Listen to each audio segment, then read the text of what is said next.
Last week, we worked on writing a first draft of our personal narrative. Remember, a personal narrative is a story where you are the main character. I want you to go find that draft and pull it out. Take some time to review it. Make sure you wrote about your experience. Sometimes we tend to get off track when we're writing and kind of go in a different direction. I wrote mine about when I saw a tiger at the zoo. And so I want to make sure my whole story is about my experience seeing the tiger. And then I don't turn it into a story about tigers and just start sharing lots of information about tigers. It should always be told from my point of view and be talking about what happened in my experience. So read over your first draft and make sure yours stays on track. And then today we're going to focus on the first couple of sentences of our stories. Authors call this a lead or a hook, and authors spend a lot of time writing their lead. Why do you think it's important to have a good lead for your story? When you open up a new book, the lead is that first sentence that you read. And if that lead is not exciting, you're probably going to close the book and put it back. And the author wants you to read their story. So they have to write a lead that hooks your attention. You open the book, you read the first sentence, and you want to find out what happens next. You want to keep going. So let's look at some examples of what a lead can be. Let's start out by looking at a classic story, Charlotte's Web. Chapter 1, Before Breakfast. "Where's Papa going with that axe?" said Fern to her mother as they were setting the table for breakfast. How did the author start that story? Good, they started the story with a question. This is a great type of lead. They're asking something and it gets the reader interested. We want to know, what's Papa doing with the axe? Where is he going? And it encourages us to keep reading the book. I'm going to make an anchor chart where I can keep track of my different types of leads. So now would be a great time to find a piece of paper so you can jot them down too. Okay, so the author started Charlotte's Web with a question. So I'm going to add question to my chart. You can ask the reader of your story something, and I'm going to put that example from Charlotte's Web onto my chart. So where's Papa going with that axe?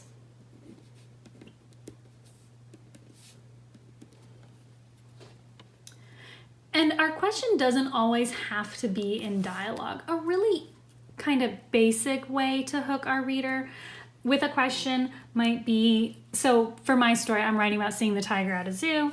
So I might say something like, have you ever seen a tiger in real life?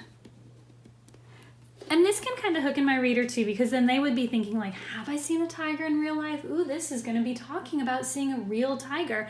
And that would get them excited to want to read the rest of my story.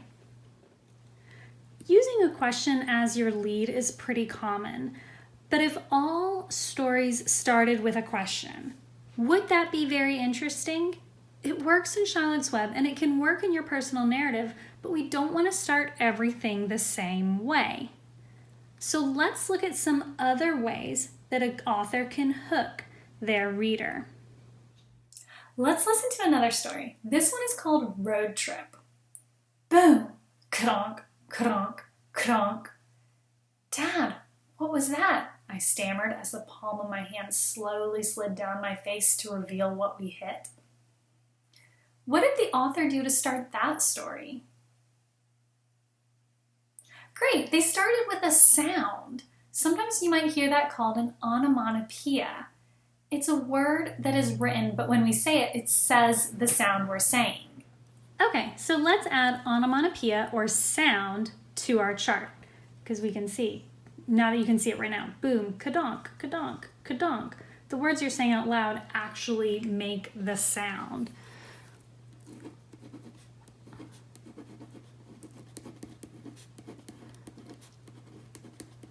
So onomatopoeia, and I might remind myself that that means sound. And I'm going to put the example from our story. Boom, kadonk, kadonk, kadonk. What do you think might be going on in this story?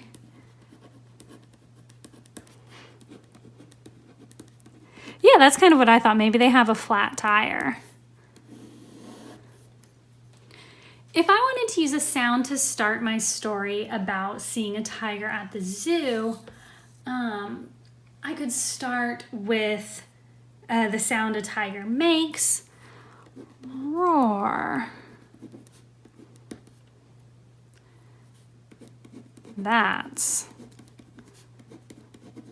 the call of a tiger. And so I would start with a sound that relates to my story. Let's see if you can identify the type of lead that Roald Dahl used in George's Marvelous Medicine. Chapter 1, Grandma. I'm going shopping in the village, George's mother said to George on Saturday morning. So be a good boy and don't get up to mischief. Good. Roald Dahl used dialogue to start this book off. And it helps hook the reader because she tells him not to get up to mischief. And it makes us wonder, what type of mischief might he get up to? What's going on? And then we want to keep reading to find out what happens. So let's add dialogue to our chart. So our third way of hooking our reader is by beginning our story with dialogue like they did in George's Marvelous Medicine. So I'm going to add that to my chart. And remember, dialogue means that somebody is talking, which also means that first example we did in Charlotte's Web, where's Papa going with that axe, would fit under dialogue as well because Fern is asking that question.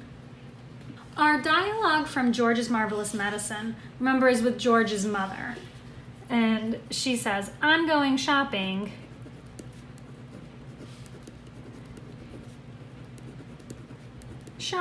And she tells him not to get into mischief. And I'm just going to kind of paraphrase it. I'm going shopping. Don't get into mischief, said Mom.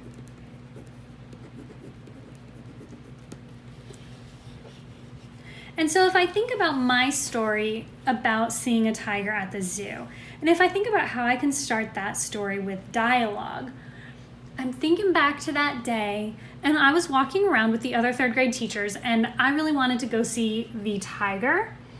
And when I first went over there, I went by myself. So I might start with that conversation we had.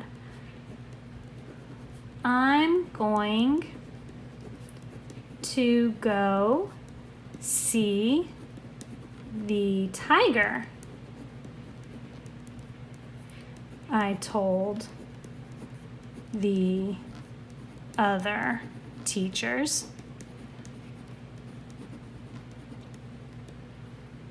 And so I'm starting with dialogue, something that was said out loud. I'm going to go see the tiger, I told the other teachers. We're going to look at one more way that an author can hook their reader in. There are lots of different ways to do it, but we're just going to talk about these 4 today. So let's look at our last example. So there are a whole bunch of ways that authors can hook their readers, a bunch of different ways to write leads. We're going to look at one more, and this one comes from The Wild Robot. Chapter 1, The Ocean. Our story begins on the ocean, with wind and rain and thunder and lightning and waves. A hurricane roared and raged through the night, and in the middle of the chaos, a cargo ship was sinking. Down, down, down to the ocean floor. What did the author do to help hook you into this book?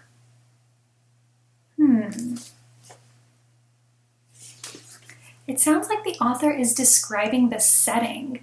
They're helping to paint a picture in front of us of what's going on in this story. We can see it's a stormy night, there's a ship sinking, and it makes us want to keep reading to find out what's going to happen next. So let's add that to our anchor chart.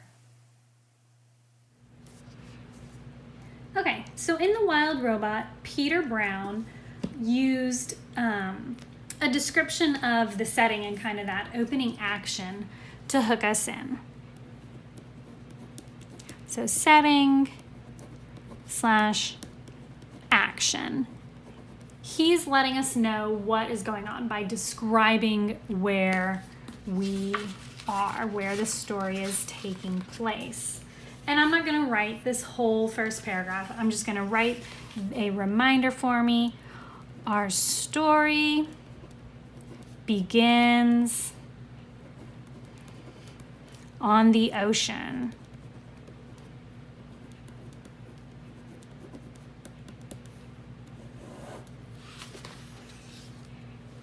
So if I was looking at using a description of the setting or the action to start my story about seeing the tiger at the zoo, I might think about when I walked over to the cage, kind of what it looked like. So there were like lots of trees and the tiger is laying on like a platform. The tiger was sleeping on a platform surrounded by trees. And so that's kind of letting the reader know what it looks like, kind of what's first going on when this story starts. If I wanted to add a little more action to it, I might add like when I walked up. So the tiger was sleeping on a platform surrounded by trees when I walked up. And so that gives a little bit more action and lets the reader know that I'm showing up into the scene. Now that we've talked about some of the different kinds of leads, I want you to try writing some different leads for your personal narrative. You can try writing with the different styles that we went over because, like we've talked about, the first thing you come up with isn't always the best thing, and having a few different ideas can make it easier to pick which one you like.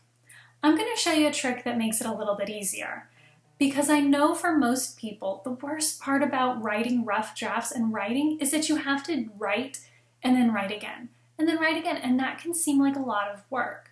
So what I'm going to show you makes it a little bit easier to keep up with everything. Okay guys, there's a few different strategies that I would use when I am writing more that I want to add to my rough draft. So one thing I can do is if you have Post-it notes at home, you can write your hook or your lead on a Post-it note. And so each different one you do, you could write on a different Post-it. So I'm going to use the ones I brainstormed earlier. Have you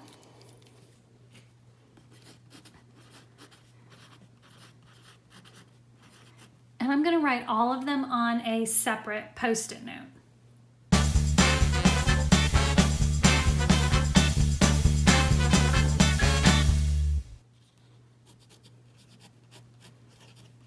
Okay, so now that I have my example leads written down on Post-its, I can just try out different leads with the beginning of my story and see what I like best.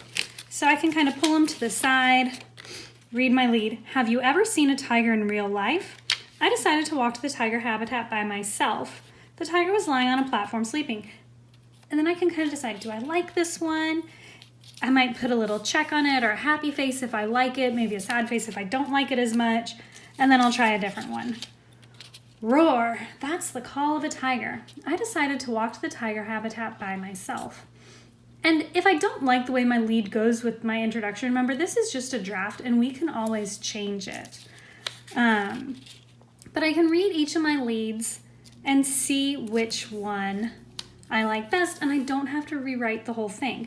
I did skip lines, so if I write small, I might have space to write my lead up at the top, but I definitely wouldn't have space to write multiple different examples. And so this is one way. You can write it out on Post-it notes. That way you have it, and then whichever one you end up picking, I like to put a star or a shape of something, and then I put on my paper a star where it goes, and I would stick my Post-it note over it in my draft. Another way without Post-it notes that you can do is you can take another piece of paper, and I know we don't necessarily want to have to rewrite the whole thing right now, but so just like I wrote the leads on Post-it notes, instead I'm going to write the leads on a piece of paper.